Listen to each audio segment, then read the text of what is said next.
Mom walked into my baby shower and said coldly, "You think you can give birth before your sister? Never. The only real grandchild's hers." Hen, she lifted her foot toward my stomach. I curled up in pain as my sister sipped her wine and smirked. No one needs an unwanted child in this family, right?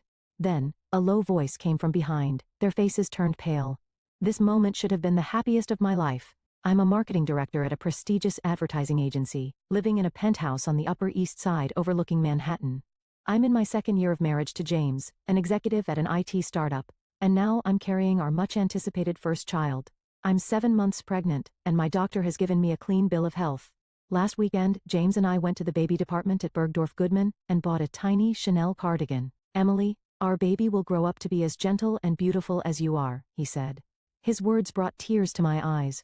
My mornings start with brunch at Sarah Beth's, followed by afternoon walks in Central Park. Life in this city feels like a scene from a movie. Especially lately, with my morning sickness subsiding, I've been enjoying peaceful days.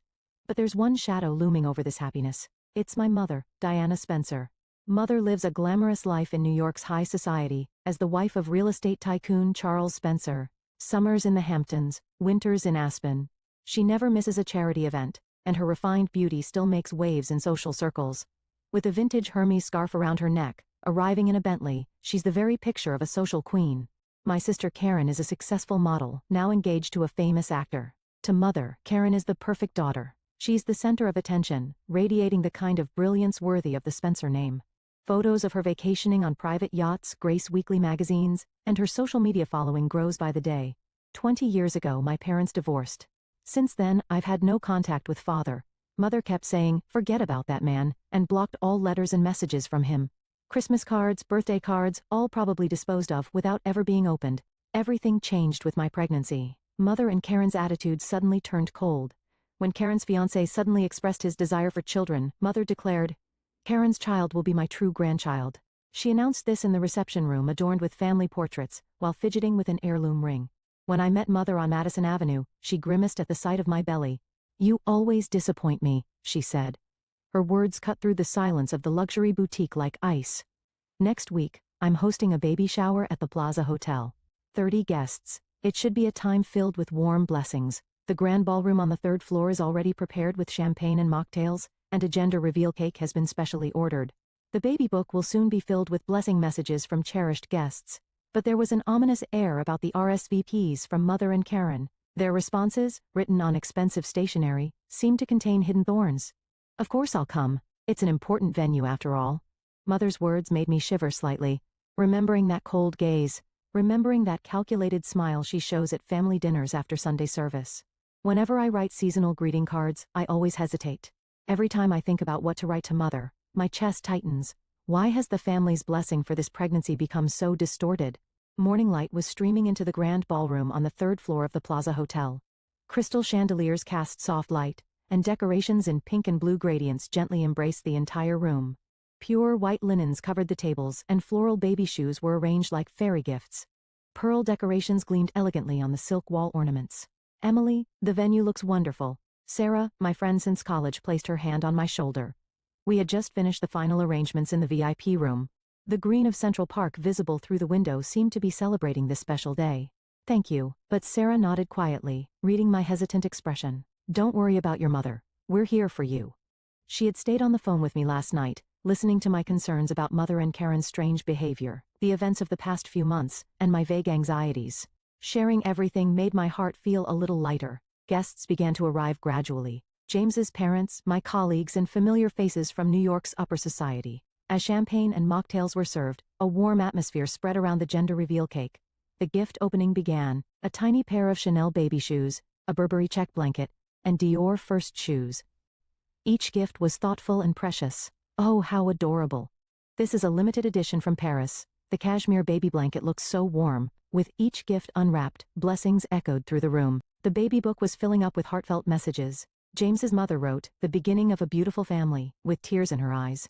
My colleagues were sharing memories from the office. Everyone smiled, especially when talking about our successful new project. These times spent with them have supported me so much. In the midst of this warm atmosphere, my phone vibrated. A message from an unknown number. "I will protect you, trust me." There was no sender's name. But this writing style reminded me of the letter I found when I was 16. Before I could process my thoughts, the atmosphere in the room suddenly changed. Sorry to keep you waiting, Emily. I turned to find Mother, who had arrived earlier than scheduled. She carried none of her usual social grace, instead wrapped in a cold atmosphere. Her Hermes scarf was perfectly tied, her Chanel suit impeccably fitted, but her eyes held hostility I'd never seen before. And beside her stood Karen, my sister, already holding a wine glass, wearing a defiant smile. Her outfit, coordinated entirely in luxury brands, looked like she had stepped out of a fashion magazine. But her expression held a cruel shadow. Why so early? Mother didn't answer my question. She approached me slowly, fixing me with an icy stare. Her heels clicked against the marble floor, each step seeming to squeeze my heart. Why are you doing this? Mother's voice echoed through the silent venue. Conversations among guests stopped, hands holding champagne glasses froze. What do you mean? Don't pretend you don't know. Mother's voice rose sharply. You having a child first is unacceptable. Just as James tried to rush to my side, Mother's angry shout resonated. Her voice was so fierce it made the chandelier crystals tremble. I won't allow you to have a child before your sister. My true grandchild will be Karen's child. It was like a nightmare. Mother's Jimmy Choo heel raised toward my belly. As I instinctively curled up to protect myself, Karen's high-pitched laughter pierced my ears. Screams erupted from the guests, and someone dropped a glass. We don't need any extra children in our family. Karen's voice, as she tilted her wine glass, contained a cruel joy, as if she were enjoying a show. Everything seemed to stop in that moment. So you've finally shown your true colors, Diana. A low but strong voice resonated from behind, a voice carrying undeniable presence across 20 years. At that voice, the color drained from Mother and Karen's faces, a voice they hadn't heard in 20 years, but a voice that had always echoed in my heart. Mother's perfect makeup turned pale in an instant. Father. Karen's voice trembled. The wine glass slipped from her hand, crimson drops staining the pure white carpet. The air in the room froze. The chandelier light swayed quietly, as if time had stopped. Everyone held their breath, watching what would unfold. James pulled me close, ready to call security. I trembled slightly in his arms. The invited guests watched in stunned silence. Even the social elite were speechless at this unexpected development. Among all this, only Father's footsteps echoed clearly. The moment Mother saw Father, her tense expression crumbled like cracked porcelain. Fear seeped through beneath her perfectly applied makeup. Karen stood frozen, staring at the broken wine glass fragments on the floor. The deep red wine spread across the pure white carpet, as if symbolizing this moment. I'll call security. As James reached for his phone, I gently stayed his arm. His eyes mixed with anger and protectiveness. Wait. Tears welled up in my eyes. But they weren't tears of fear or sadness. The moment I had been waiting for 20 years had finally arrived. The chandelier light gently illuminated those tears. Father slowly crossed the venue. His pace wasn't hurried, but each step held firm resolve. In his navy suit he looked exactly as I remembered him, as if time had stopped. There was deep wisdom and kindness etched by 20 years. Emily. Father called my name. His voice carried 20 years of feelings. I stepped out of James's arms, stumbling slightly. As I took a step toward Father, memories flashed through my mind. A summer day when I was 16. A letter I found by chance in Mother's study. A thick envelope hidden in the back of an antique desk drawer. To my beloved daughter. Since Mother probably confiscates all my letters, this one may not reach you. But I'll keep writing, believing that someday, these words will find you. Since that day, I secretly searched for letters hidden in Mother's study. One every month, without fail, sometimes sneaking in while Mother was out, sometimes in the dead of night. The letters I found were carefully stored in my treasure box. I'm always watching over you. On your high school graduation day, you looked up at the sky. Beyond that sky, I was watching you too. That navy gown suited you perfectly. Your university award ceremony was wonderful. I wanted to be in the front row, but that wasn't possible. Still, your radiant smile was clearly visible even from the back of the hall. Your speech was moving. I heard you got a job at an advertising agency. It's just like you to make such a choice. A place where you can use your creativity and intelligence. I'm proud of you. You must have been nervous on your first presentation day, but I'm sure you achieved excellent results. The letters had a P.O. box address, but I could never send a reply. Mother's watchful eye wouldn't allow it. She checked my every move almost daily. That changed 2 months ago. Frightened by Mother and Karen's abnormal behavior, I finally emailed Father. I remember my finger trembling as I pressed the send button. Dad, I've been reading your monthly letters since I was 16. Now, I need your help. I want to protect this child. The reply came hours later. My heart leaped at the late-night notification sound. I'll be there. Leave it to me. I won't leave you alone again. And when I told him the baby shower's date and location, Father replied with just one line. Emily, I won't let anyone hurt you anymore. I promise. Emily, come here. Father's voice brought me back to reality. That's when Mother screamed. Her voice had completely lost its former elegance. You have no rights. Where were you these 20 years? Father answered in a calm voice filled with deep conviction. Rights? I do have rights. The right to protect my daughter, and now, to protect my grandchild too. James stood beside me. His presence gave me great courage. You must be Emily's father. Yes.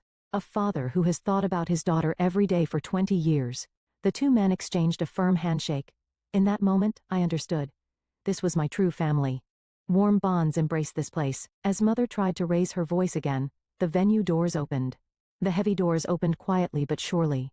Please escort these people out. James's voice carried dignified authority. We'll report this attempted harm to an unborn child to the police. All security camera footage has been preserved. Mother and Karen turned back as they were led away by security. Mother's perfect makeup had crumbled, revealing her true face. Emily, you're a Spencer. No, I said firmly for the first time. I am my father's daughter. And I'm going to be this child's mother. As we watched Mother and Karen being escorted away by security, Father quietly placed his hand on my shoulder. The warmth of that hand seemed to fill 20 years of emptiness. We need to talk about the truth from 20 years ago. You have the right to know everything. The guests had already begun to leave, but everyone offered warm words as they departed. Each blessing seemed to celebrate the beginning of a new family. I'm so glad you reunited with your father. What a wonderful father-daughter bond. This is what a real family is. This is the beginning of true happiness. Welcome back, sir. Sarah stayed until the end, helping with the cleanup. Tears of joy glistened in her eyes too. Emily, today was difficult, but it was good. This was meant to be. She embraced me gently. In her arms, I nodded slightly. In the VIP room we faced each other, Father, James, and me. Outside the window, dusk was beginning to color Manhattan's skyscrapers. The orange-tinted sky seemed to be celebrating the beginning of a new family. Father slowly began to speak. His expression mixed the weight of years with the strength that had overcome them. 20 years ago, it all started with Mother's calculated scheme. There's a truth I must tell you. I took a deep breath. Finally I could know. The truth of that day that Mother had kept hidden. The missing piece within me was about to be filled. The VIP room on the top floor of the Plaza Hotel. Outside the window, Manhattan's nightlights began to sparkle. In that space with dimmed lighting, we faced each other, Father, James, and me. Father slowly picked up a scotch glass. His gesture carried the weight of the truth he was about to tell. 20 years ago, my company was at a major turning point. Father's voice filled the room quietly but surely. It was a time when many companies were struggling after the IT bubble burst. But my company was entering a growth phase. Our new business model was finally beginning to bear fruit. James nodded in understanding. As someone in the business world himself, he grasped the meaning.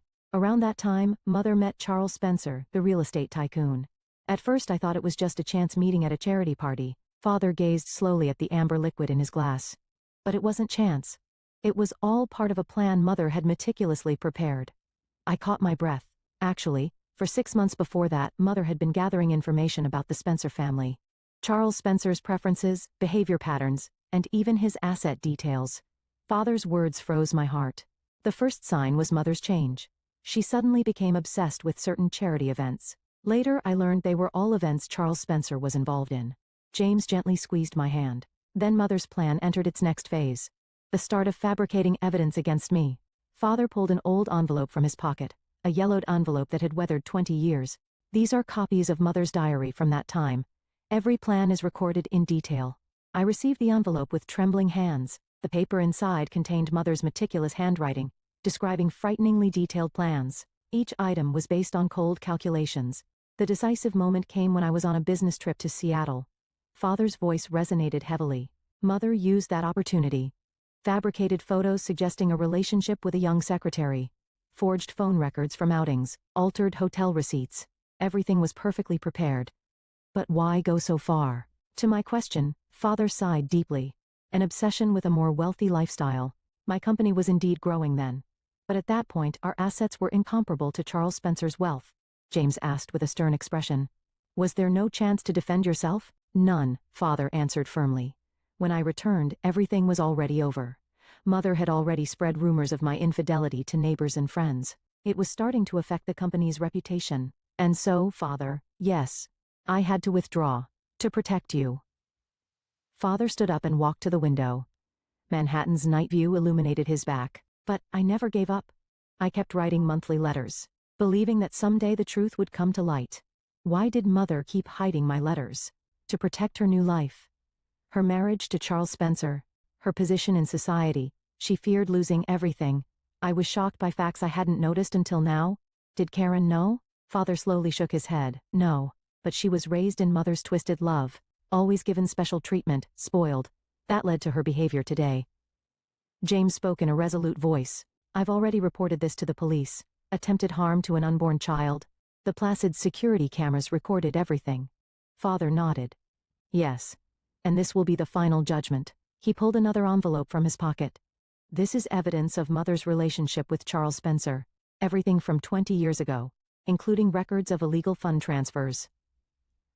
Just then, my phone rang with a local news alert. Real estate tycoon Charles Spencer to hold emergency press conference following wife's misconduct revelations. Father continued quietly. Charles Spencer has already received all the evidence. The threat to you was the final trigger. Outside the window, an ambulance siren wailed. The city's bustle seemed to herald a new beginning. A full moon hung in the night sky. Emily, Father called my name gently. It's all right now. Let's walk together as a real family from now on. I looked at James and Father. There was genuine love there. 1 year later, on a Sunday. Morning sunlight streamed into our home on the Upper East Side. Through the large living room windows, we had a perfect view of Central Park in spring. The fresh green trees sparkled in the gentle light. Grace is smiling. I gazed at my 6-month-old daughter in my arms. Pure joy filled her eyes. Her tiny hand touched my cheek.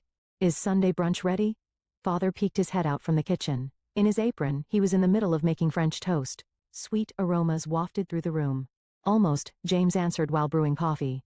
In this past year, we've become a real family. Every Sunday morning, we enjoy brunch together. Sometimes we go to Sarah Beth's, but lately we've been eating at home more often. Everyone looks forward to Father's home cooking. Emily, did you see the newspaper? Father spread the newspaper on the table. There were photos of my former mother and sister. Former society queen now living in an apartment in small town. The article detailed Mother's current situation. After her divorce from Charles Spencer was finalized and she lost all assets, her life changed dramatically. Days spent in a modest apartment, far from her former mansion. Karen's living with her too. I quietly read through the article. After losing all her modeling contracts, my sister now works as a clerk at a local boutique. Following her breakup with her actor fiancé, her social media following plummeted. Her luxurious lifestyle had become a thing of the past. They seemed to regret everything. In the article, Mother spoke through tears. My mistake from 20 years ago took everything away. My greed destroyed my precious family. My sister also confessed to a change of heart. Mother's excessive love warped me. I still regret how I treated my sister. I'm finally beginning to understand the true meaning of family. That's enough of the newspaper. I stood up, holding Grace. There's no need to dwell on the past. What matters is the happiness of this moment. Emily, James placed his hand on my shoulder. Your decision was right. I nodded slightly at his words. I'm glad I made the decision to change everything that day at the baby shower. On the living room shelf, Father's letters are carefully preserved. A bundle of letters containing 20 years of feelings. And now, new family photos are being added one after another. Grace's smile, reunion with Father, happy moments with James. Outside the window, spring breeze rustled the fresh green leaves. Oh yes, I'm thinking we should go to the Hampton House next weekend, Father said while plating French toast. I want to create new family memories. How about playing with Grace by the sea? That sounds wonderful, I smiled naturally. Warm dishes were laid out on the table. French toast, scrambled eggs, bacon, and Father's special blueberry sauce. Let's eat. As the three of us spoke in unison, Grace laughed happily. Her smile in the morning light was precious beyond words. The doorbell rang, and Sarah arrived. She had become a regular at our weekly Sunday brunches. Oh my, today's French toast looks absolutely delicious. She too had become an essential member of our family. Outside the window, the spring sunlight grew even brighter, as if announcing the beginning of a new season. In this moment, I was truly happy. Father's love, James's support, Grace's smile, and the countless memories we would create from now on. This is what a real family looks like. Father spoke quietly but firmly. Let's keep walking this path together, I answered, putting everything into these words. Yes, of course, Dad. Grace smiled again. In her eyes, our family's happy future seemed to be reflected. In the photo frame by the window, Father's old letters caught the gentle light. They continue to watch over us, transcending 20 years of time, as eternal proof of the bond between father and daughter.